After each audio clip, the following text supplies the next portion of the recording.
Hello viewers সকলোকে স্বাগতম জানাইছোঁ মোৰ প্ৰিয় অসম চেনেলত। বন্ধুসকল, আজিৰ দিনটোৰ কেইটামান গুৰুত্বপূৰ্ণ খবৰ আপোনালোকক জনাম, গতিকে ভিডিঅ'টো একেবাৰে শেষলৈ চাই থাকিব।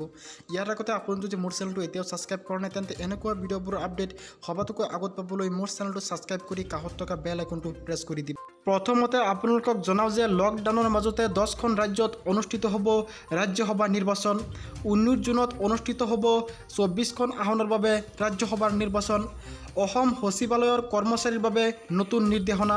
সচিবালয় প্ৰশাসনিক বিভাগে জাৰি কৰিছে কাৰ্যালয়ত উপস্থিতিৰ নিৰ্দেশনা। সকলো বিভাগৰ 100% কৰ্মচাৰীৰে চলিব কাৰ্যালয়ৰ কাম কাজ। ঋণ প্ৰদানৰ ক্ষেত্ৰত ভাৰতীয় ষ্টেট বেংকৰ বৃহৎ পদক্ষেপ।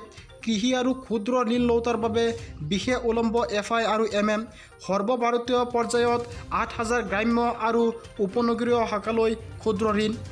অহা মাহৰ পৰা ৰাজ্যত পুনৰ আৰম্ভ হ'ব কা বিৰোধী আন্দোলন। মঙলবাৰে সংবাদমেলত এই ঘোষণা কৰিলে প্ৰাক্তন মুখ্যমন্ত্ৰী তৰুণ গগৈয়ে।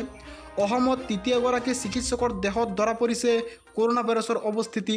বিগত সময়ত কামৰূপৰ শিঙিমাৰী মডেল চিকিৎসালয়ত সেৱা আগবঢ়াই থকা দীপক চন্দ্ৰ দাস নামৰ চিকিৎসকগৰাকীৰ দেহত ধৰা পৰিছে কৰোনা ভাইৰাছ।